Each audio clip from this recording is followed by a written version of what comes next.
നമ്മൾ വാഴ്ത്തുന്ന ശൈഖുൽ ഉലമായിൽ സമ്പൂർണമായി എല്ലാ സ്വഭാവ ഗുണങ്ങളും നമ്മുടെ ഭാഷയിൽ നമ്മുടെ ലോകത്ത് പൂർണ്ണമായി മേളിച്ചിട്ടുള്ള ഒരു മഹത് വ്യക്തിത്വമാണ് നമ്മൾ കാണുന്നത്. എല്ലാറ്റിലും എല്ലാ സംഗതിയിലും അവരെപ്പോലെ തന്നെ മറ്റൊന്നില്ല, അത് ശരിയാണ്. പക്ഷേ അവരെപ്പോലെ മറ്റൊന്നില്ലെങ്കിലും അവരിൽ നിന്ന് ഓരോരുത്തർക്കും പകരേണ്ടതും ഓരോരുത്തർക്കും ലഭിക്കേണ്ടതും പുതുതലമുറ നേടിക്കൊണ്ടിരിക്കുക തന്നെ വേണം. പ്രത്യേകിച്ചും പണ്ഡിതന്മാർ, ഈ രംഗത്തുള്ളവർ, അവർ പ്രത്യേകിച്ചും നേടേണ്ടത് അവരെപ്പോലെ അധ്വാനിക്കാനും അവരെപ്പോലെ കഷ്ടപ്പെടാനും അവരെപ്പോലെ ചുമതല നിർവഹിക്കുവാനുമുള്ള പാഠങ്ങളാണ്. എന്തൊരധ്വാനമായിരുന്നു ദർസീവിധത്തിലെ ടൈമാണുള്ള പോലൊക്കെ പറയുന്നത്. പഠിക്കുന്ന ജീവിതകാലത്തെ അവരുടെ അധ്വാനത്തെക്കുറിച്ചും അക്കാലത്തുള്ള സമകാലികരായ ആളുകളും സതീർത്ഥരായ സഹപാഠികളായ ആളുകളുമൊക്കെ പറഞ്ഞു തരുന്നത് നമ്മൾ കേൾക്കും. നമ്മളതിൻ്റെ ഒക്കെ അസറുകൾ കാണുന്നുമുണ്ട്. വെല്ലൂരിൽ പോകുന്ന കാലത്ത് ഓർ 10-28 വയസ്സിന് ചുവടെയല്ലേ, അക്കാലത്തു തന്നെ അഹ്ലുസുന്നത്ത് വൽ ജമാഅത്തിൻ്റെ ആശയങ്ങളും ആ ആശയങ്ങൾക്ക് വേണ്ട നമ്മുടെ ഇമാമുകൾ വിവരിച്ചിട്ടുള്ള ദലീലുകളും ദലായിലുകളുമെല്ലാം സ്വന്തമായി വളരെ പരിശ്രമിച്ചുകൊണ്ടു തന്നെ രേഖപ്പെടുത്തിയ ബഹുമാനപ്പെട്ടവരുടെ ഗ്രന്ഥം ദലായിലുസ്സുന്ന എന്ന പേരിൽ തന്നെ ബഹുമാനപ്പെട്ടവർ രേഖപ്പെടുത്തിയിട്ടുള്ള മഹത്തായ അവിടുത്തെ നോട്ട് പുസ്തകം വളരെ കനത്ത ഒരു നോട്ട് പുസ്തകമാണ്. 1970-71 മരുതയിൽ ഞാൻ ചൊല്ലുന്ന കാലത്തുള്ള വാദപ്രതിവാദത്തിൻ്റെ ഒരു കാലമാണ്. അക്കാലത്ത് അവരുടെ പുസ്തകത്തിൻ്റെ നോട്ടുകൾ എല്ലാവരും കൂടി എഴുതിയെടുക്കേണ്ട പണിയാണ്. ബൈക്കണൂർക്കൊക്കെ ഓരോ ഭാഗങ്ങൾ, മൗലൂദിൻ്റെ തെളിവ്, തഹ്ലീലിൻ്റെ തെളിവ്, അപ്പുറത്ത് തെളിവ് ഇപ്പുറത്ത് തെളിവൊക്കെ ചില ഭാഗങ്ങൾ കിട്ടിയവർ അത് എഴുതിയിരിക്കുകയാണ്. ഭാഗങ്ങൾ നോക്കുമ്പോൾ അഹ്ലുസുന്നത്ത് വൽ ജമാഅത്തിൻ്റെ ആശയങ്ങൾ, ബിദ്അത്തിൻ്റെ അഹ്ലുകാർക്കെതിരായി നമ്മൾ പറയുന്ന ആശയങ്ങൾ, എല്ലാ വിഷയത്തിനും നമ്മുടെ കിതാബുകളിൽ അതിനുള്ള തെളിവുകൾ രേഖപ്പെട്ടത് മുഴുവൻ സമാഹരിക്കുകയും എല്ലാം രേഖപ്പെടുത്തുകയും ചെയ്യുക അവിടുത്തെ വടിവാർന്ന ആ നല്ല എഴുത്തിൽ തന്നെ. ആ എഴുത്ത് കണ്ടാലറിയാം ലക്ഷണശാസ്ത്രജ്ഞന്മാരുടെ ലക്ഷണ അടയാളങ്ങൾ നോക്കി പറയുന്നവരുടെ നിലപാട് കൊണ്ട് നോക്കുകയാണെങ്കിൽ വളവും തിരിമില്ലാത്ത നേരായൊരെഴുത്താണ്. കീപ്പെട്ടിങ്ങനെ വളഞ്ഞു പോകില്ല, മേപ്പെട്ടങ്ങനെ കയറിയും പോകില്ല, കൃത്യമായ എഴുത്താണ്. മലയാളം എഴുതിയാലും അറബ് എഴുതിയാലും. പരീക്ഷ പേപ്പർ എഴുതുമ്പോൾ ശൈഖുനാക്കിട്ട് ഇങ്ങനെ നോട്ടിങ്ങനെ പരീക്ഷ എഴുതുന്ന പോലെ എഴുത്തിങ്ങനെ നോക്കിയിട്ട് വളവാണോ തിരിവാണോ നോക്കിയിട്ട് ഒരു നടത്തം മൂപ്പർക്ക് ഇങ്ങനെ എൻ്റെ പരീക്ഷ എഴുതുന്ന നേരത്ത് അതെല്ലാവരുടെ എഴുത്തിലും കാണും. അല്ല, പ്രകൃതിയാണ്, മനുഷ്യൻ്റെ പ്രകൃതി ഈ എഴുത്തിൽ ഇങ്ങനെ വരും. ചില എഴുതിയാക്കിയപ്പോഴേക്ക് ഇങ്ങനെ പോവുകയല്ലേ ചെയ്യുക, ചില എഴുതിയാൽ മേപ്പോഴേക്ക് ഇങ്ങനെ വളഞ്ഞു പോകും, എഴുത്ത് അങ്ങോട്ടും ഇങ്ങോട്ടും ഒക്കെ ആവും. മൂപ്പരെഴുതിയ കൃത്യ നേരായ പോലെ അത് ആ ഋജുവായ സഞ്ചാരത്തിൻ്റെ വീഥി പോലെ തന്നെയാണ് അവിടുത്തെ പ്രകൃതിയിൽ അല്ലാഹു സുബ്ഹാനഹു വ തആല ഊട്ടിയിരിക്കുന്ന സദ്ഗുണങ്ങൾ വളരെ കൃത്യമാണ്. ആ കൃത്യമായ എഴുത്തിൽ അവരെഴുതി വച്ചിരിക്കുന്ന രേഖകൾ അധ്വാനത്തിൻ്റെ ഫലമാണിത്, കഠിനാധ്വാനത്തിൻ്റെ ഫലം. വേറെ പലരും പലതുമാണ് അതിന് പറയാം. ചിലർ പറയുന്ന ശൈഖുന മറിഞ്ഞു കൊടുത്താണ്, ശൈഖുന എൻ്റെ അടുത്ത് നിന്ന് കെട്ടിയ മൂപ്പർ രേഖപ്പെടുത്തിയതാണ്. മറ്റു പലരും ആ പുസ്തകം എടുത്തിട്ട് വേറെ അവരുടെ പേരിൽ അവർക്ക് കിട്ടിയതെന്നുള്ള നിലക്ക് കൊടുക്കുന്നുണ്ട്, പറയുന്നുണ്ട് എന്നൊക്കെ മൗലന്മാരുടെ ഇടയിൽ സംസാരമുണ്ട്. അതിനെപ്പറ്റി പലരും പലതും പറയാറുണ്ട്. വാസ്തവത്തിൽ അത് ശൈഖുന പറഞ്ഞു കൊടുത്തൊന്നുമല്ല.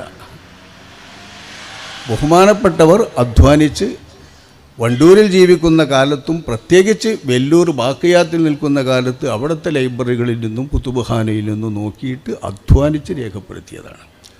2 കൊല്ലം അവിടെ പഠിച്ച കാലം ആ വിധം തന്നെ അധ്വാനിക്കുക എന്ന് പറഞ്ഞാൽ അപ്പോൾ അതിൻ്റെ മുൻപത്തെ അധ്വാനം എങ്ങനെ ഉണ്ടാവും? ഇതാണ് അവരുടെ നല്ല യൗവനകാലം. അത് നമ്മൾ ചെറിയ ചെറുപ്പക്കാരായ മുതഅല്ലിമീങ്ങൾ, പഠിക്കുന്ന മുതഅല്ലിമീങ്ങൾ ഉൾക്കൊള്ളണം. അങ്ങനെ നമ്മൾ അധ്വാനിക്കണം. അതപ്പോൾ പറയാൻ പറ്റാത്തൊരു വിഷയം അധ്വാനിക്കും. ഇപ്പോൾ ആചാര്യ ഇൽമൊന്നും പെയ്തിരിക്കേണ്ടതില്ലല്ലോ. എഴുതാനില്ലാത്തൊരു സുഖം നമുക്ക് അല്ലാഹു തആല തന്നിട്ടുണ്ട്. അപ്പോൾ അതിനനുസരിച്ച് കുറച്ചും കൂടി വേറെ വികസിച്ചു പോകണം. ഇങ്ങനെ നക്കി നോക്കിയാൽ തന്നെ എല്ലാം കിട്ടും. അതുവരെ അധ്വാനിച്ച് എഴുതിയവരൊക്കെ ഇപ്പോഴത്തെ സൗകര്യങ്ങൾ കണ്ടാൽ പ്രയാസപ്പെടുകയാണ്. എന്തിനെപ്പോൾ വെറുതെ നയിച്ച് എന്തിനെപ്പോൾ ആക്കിയെന്നുള്ളവർക്ക്. പക്ഷേ ആക്കിയതിൽ പല ഗുണമുണ്ട്. ഈ എഴുതിയ ആളുകൾക്ക് കിട്ടിയ ഗുണമൊന്നും നമ്പർ നോക്കി ആക്കിയവർക്ക് കിട്ടൂല. നോക്കുമ്പോൾ ഒരു നോട്ടം, എഴുതുമ്പോൾ ഒരു നോട്ടം, എഴുതിയിട്ടിങ്ങനെ പോകുമ്പോൾ ഒരു വായന, ഇത് ഹൃദയത്തിൻ്റെ അകത്തേക്കാണ് പതി. ഇങ്ങനെ നോക്കി എഴുതിയ ആളുകളുടെ ഹൃദയത്തിൻ്റെ അകത്തേക്ക് ഇൽമ് വേരോടുന്നത് പോലെ നമ്മളെവിടെയെങ്കിലും കിട്ടിയിട്ടുള്ളൂ എന്ന് ഇങ്ങനെ നെക്കി നോക്കിയിട്ട് കിട്ടിയാൽ അതാവില്ല. അത് വായിക്കാൻ തന്നെ കഴിയില്ല. വായിച്ചാൽ തന്നെ അതങ്ങനെ മനസ്സിൽ കടക്കില്ല. പലവട്ടമായിട്ടുള്ള പ്രയോഗങ്ങൾ കൊണ്ട് നല്ലോണം ഇൽമ നേടും. ആ നേടിയിരുന്ന നേട്ടമാണ് അക്കാലക്കാർക്കും പിന്നെ കുറേ കാലക്കാർക്കും ഇപ്പോഴത്തെ കാലത്തിൻ്റെ തൊട്ട് മുമ്പുള്ള കാലക്കാർക്കൊക്കെ ലഭിച്ചിട്ടുള്ളത്. അപ്പോൾ അതിലാവുന്ന നേട്ടം നമ്മൾ നേടാൻ വേണ്ടി പരിശ്രമിക്കേണ്ടതുണ്ട്. സാധാരണക്കാരും മറ്റുള്ളവരും ബഹുമാനപ്പെട്ടവരുടെ ജീവിതം പഠിച്ച് എല്ലാവരും പറയുന്നുണ്ടല്ലോ ആ ജീവിതത്തിൻ്റെ വിശുദ്ധി, ആ ജീവിതത്തിൻ്റെ വിശുദ്ധി, ആ ജീവിതത്തിലെ നിയോഗം, അല്ലാഹു സുബ്ഹാനഹു വ തആല തന്നെ ഏൽപ്പിച്ച ഉത്തരവാദിത്വം ഉൾക്കൊണ്ടുകൊണ്ട് ബഹുമാനപ്പെട്ടവർ നിറവേറ്റിയ നിയോഗത്തെക്കുറിച്ച് അവരെ സ്നേഹിക്കുന്നവർ, ആദരിക്കുന്നവർ, അവരെ ഇഷ്ടപ്പെടുന്നവർ ആലോചിച്ച് നോക്കുക. ഇത് നിർവഹിക്കാൻ അള്ളാഹുവിൽ നിന്ന് ലഭിക്കുന്ന തൗഫീഖ്, ഈ തൗഫീഖ് ലഭിച്ച മുവഫക്കായ ആളുകളുടെ ജീവിതം, അത് നമുക്ക് പകർത്താനുള്ള ജീവിതമാണ്. എന്താണതിൽ പകർത്താനുള്ളത്? നമ്മുടെ നേതാക്കന്മാർ വഫാത്താകുമ്പോഴൊക്കെ നൽകുന്ന വളരെ മഹത്തായ ഒരു സന്ദേശമുണ്ട്. നമ്മളെല്ലാവർക്കും ആശ്വാസകരമായിരിക്കുന്നൊരു സന്ദേശം. ഞങ്ങളുടെ വഴിയിലൂടെ ജീവിച്ചാൽ, ഈ രീതിയിൽ ജീവിച്ചാൽ, ഈ ആദർശത്തിലൂടെ ജീവിച്ചാൽ, ഈ ആശയത്തിലൂടെ ജീവിച്ചാൽ, ഈ സഞ്ചാര വീഥിയിലൂടെ വഴി നടന്നാൽ ഇങ്ങനെ അള്ളാഹുവിനെ പ്രാപിക്കാം, ഈ രൂപത്തിൽ നിങ്ങൾക്കും പ്രാപിക്കാം എന്ന ഒരു മഹത്തായ സന്ദേശം. ആ സന്ദേശം അവർ സ്നേഹിക്കുന്നവരൊക്കെ പ്രത്യേകിച്ചും ഉൾക്കൊള്ളേണ്ടതുണ്ട്. മഹാനവറുകൾ ആദർശം ശരിയായ അഹ്ലുസുന്നത്ത് വൽ ജമാഅത്തിൻ്റെ സുന്ദരമായ ആദർശത്തിൽ അടിയുറച്ച് നിൽക്കുന്നു. ആ സുന്ദരമായ ആദർശത്തെ എങ്ങനെയാണോ പ്രതിഫലിപ്പിക്കേണ്ടത്, എങ്ങനെയാണോ ലോകത്ത് തൻ്റേതായ സിദ്ധികൾ കൊണ്ട് തനിക്ക് ചുമതലപ്പെട്ട നിലയിൽ നിറവേറ്റേണ്ടത്, നിർവഹിക്കേണ്ടത്, അതങ്ങനെ തന്നെ നിർവഹിക്കുന്നു.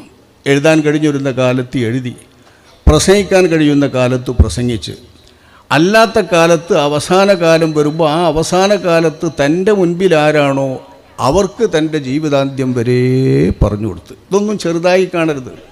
പലപ്പോഴും നമ്മൾ വിചാരിക്കും ഒരുപാട് ആളുകൾ വേണം, ആ ആളുകളുടെ മുമ്പിൽ പറയണം എന്നൊക്കെ. ലക്ഷക്കണക്കിന് ആളുകളുടെ മുമ്പിൽ പ്രസംഗിച്ചാലേ വല്ലതും ആവുള്ളൂ എന്ന്. ആകെ അഷ്റഫുൽ ഖൽഖ് സല്ലല്ലാഹു അലൈഹി വസല്ലമ തങ്ങൾക്ക് 23 വർഷക്കാലത്തെ ജീവിത ദൗത്യം നിർവഹിച്ചിട്ട് അവിടുത്തെ ഹജ്ജത്തുൽ വദായിൽ സംബന്ധിച്ചവരെ തന്നെ പറയുന്നതും മൊത്തമായി കണക്ക് അധികം പറയുന്നത് 1 ലക്ഷം. പലതും പറയുന്നുണ്ട്. 40,000 പറയുന്നവരുണ്ട്, പല ആയിരങ്ങൾ പറയുന്നവരുണ്ട്. 1 ലക്ഷമാണ് നന്ന് കൂടിയത്. ഈ 1 ലക്ഷം പേരാണ് അഷ്റഫുൽ ഖൽഖ് സല്ലല്ലാഹു അലൈഹി വസല്ലമ തങ്ങളുടെ ഹജ്ജിൽ നബി സല്ലല്ലാഹു അലൈഹി വസല്ലമ തങ്ങളുടെ ഖുതുബത്തുൽ വിദാഉം മറ്റും കേൾക്കാനുണ്ടായിട്ടുള്ളൂ.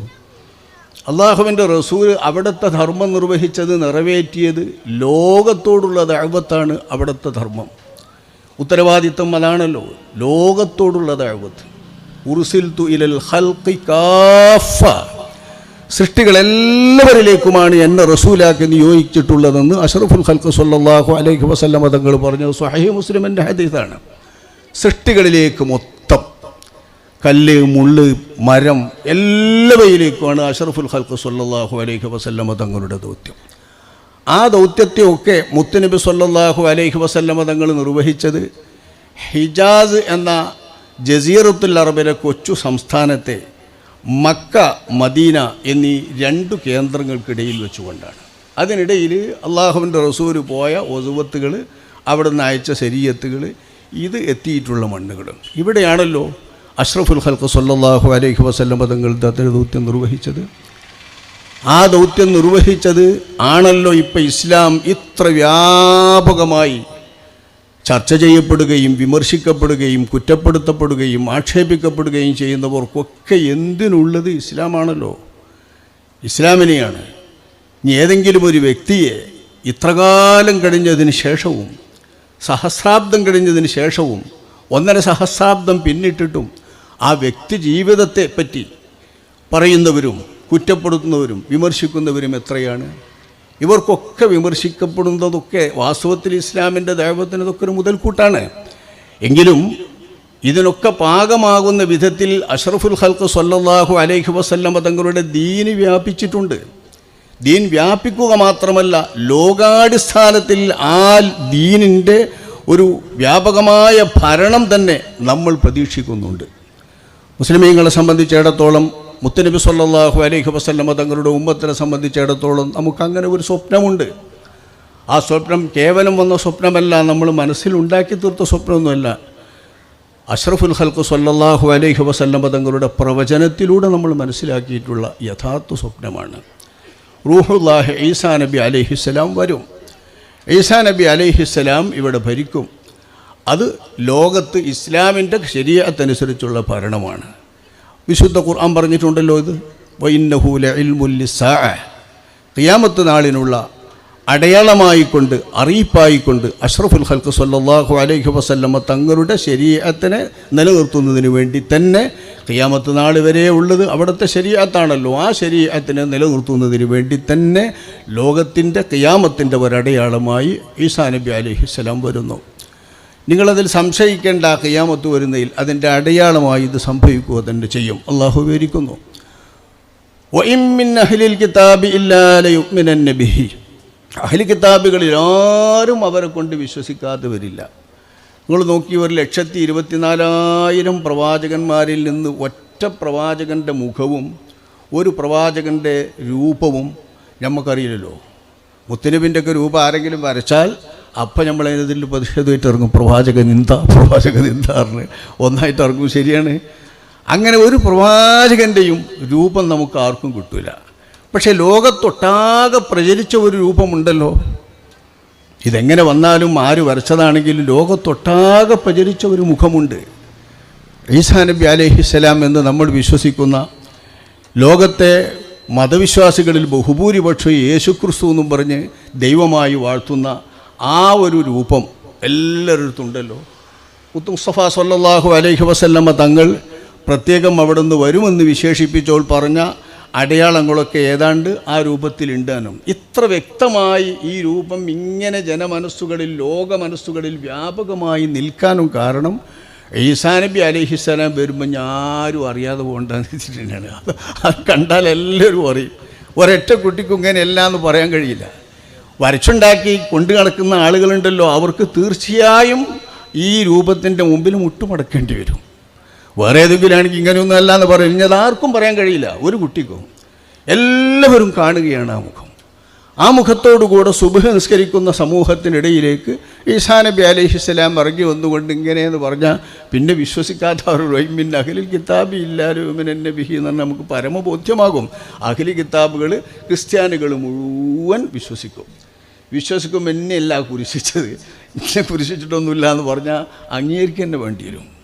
എന്തൊക്കെയാണോ പറയേണ്ടതെന്ന് വെച്ചാൽ ഒക്കെ പറയും. അതുകൊണ്ട് തന്നെ എല്ലാവരും വിശ്വാസികളായി മാറി മുത്ത് മുസ്തഫ സല്ലല്ലാഹു അലൈഹി വസല്ലമ തങ്ങളുടെ ശരീഅത്തനുസരിച്ച് ലോകമാസകലം വ്യാപകമായി ഭരിക്കുന്ന ഒരു സുവർണകാലം.